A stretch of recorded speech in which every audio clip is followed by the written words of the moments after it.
Pro Craftinators! Today I have some Christmas cards to share with you to start my Christmas card series. I am so late on sharing some cards from Tonic Craft Kit number 26. However, since it was Christmas themed, I figured I would share them with you anyways. And honestly, you could do these cards with any ornament dies you may have if you don't have this kit. I actually made 5 cards, but today I'm only sharing 3. The video was kind of long and I thought I would break it into 2 videos.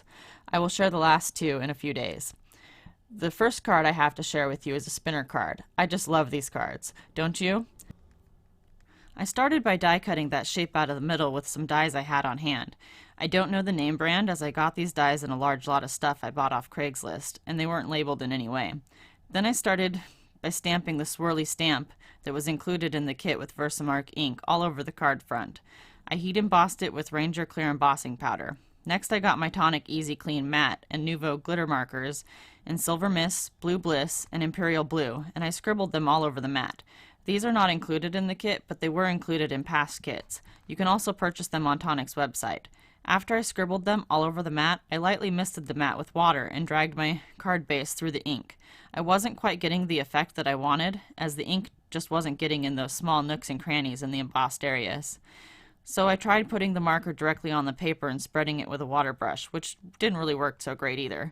So I ended up scribbling the marker on the white part of my glass media mat and picking up the ink with a water brush and then applying it to the paper, which gave me the effect that I wanted, and I was able to control where the color went.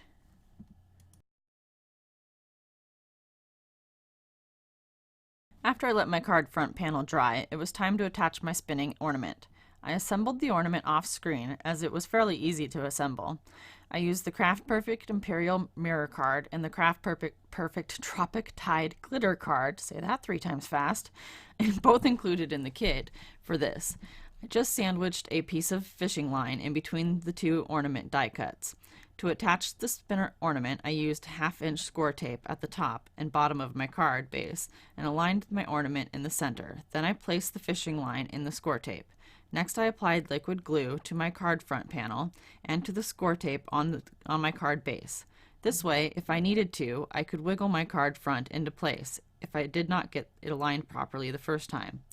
The liquid glue on top of the score tape allows it to slide a little before the glue dries, instead of the instant adhesion that double-sided tape normally has. Once I got everything adhered, I tested my spinner element to make sure everything worked properly. And look at that baby spin! Off camera, I also added a silver flip-up panel to the inside of my card. I used the same die that I used to cut the hole in the front of my card. I did this because I wanted to be able to hide any writing that I may do on the inside of the card. I wanted the spinner element to be the focus of the card and not my crappy handwriting. I stamped one of the included sentiment stamps, Jingle All the Way, on the inside of the card in Stampin' Up's Brilliant Blue ink under the flip-up panel. Off camera, I finished off the card with pure sheen sequins in Let It Snow and filled the middle of them with crystal drops in Wedgwood Blue. Both items were included in the kit, though the sequins were randomized between 4 different colors.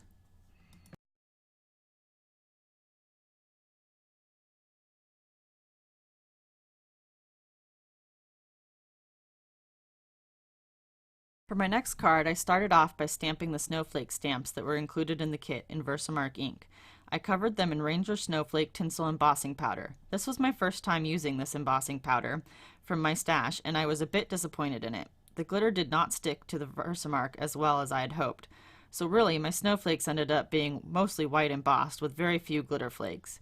After heat embossing and die cutting the snowflakes, I stamped the sentiment Warm Winter Wishes, which was included in the kit. I chose to stamp this in Broken China Distress Oxide ink, and my plan was to use the pigment properties of the oxides to heat emboss with Ranger Holographic embossing powder. However, as you see in the video, the embossing powder didn't stick to my ink at all. I had my pellet stove cranked up that day, as it was quite cold, so I believe the ink dried quite quickly because of that. So I had to go back in with the Versamark. However, I got a little too aggressive cleaning my stamp, and it shifted slightly. So it took a little bit to get the paper to line up with the stamp after that. I didn't get a perfect stamping, but it was close enough. This holographic embossing powder is gorgeous, by the way.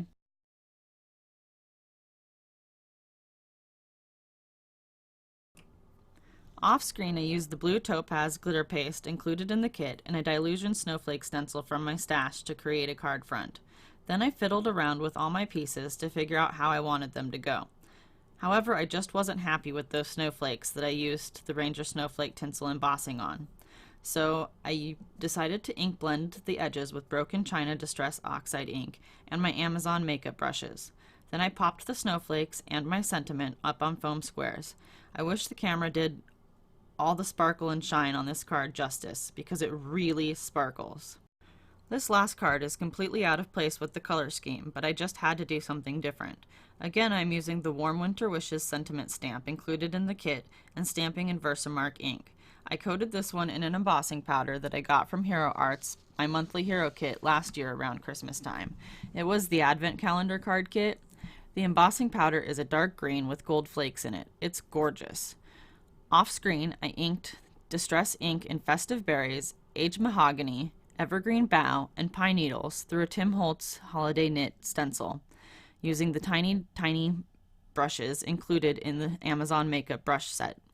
I've seen people ask what to use these itty bitty brushes for, and this is what I use them for. They are perfect to get into small openings in the stencils. Off screen, I also die cut the ribbon dies included in the kit in some metallic red and green papers I had in my stash, and from the Craft Perfect Blue Frost pearlescent card included in the kit. By the way, if you have made it this far, I would be interested in hearing if you minded that I did so much of the ink blending, glitter paste, and whatnot off screen, or if you would prefer that I left it in. Let me know in the comments below. Back to the card. Next, I glued the ribbon pieces together and used foam tape to attach them on the top left corner of my card, making one shorter than the other and cutting off the excess.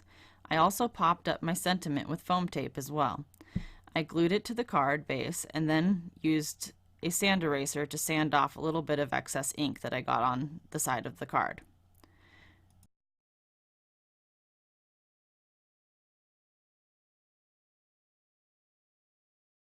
That's it for today.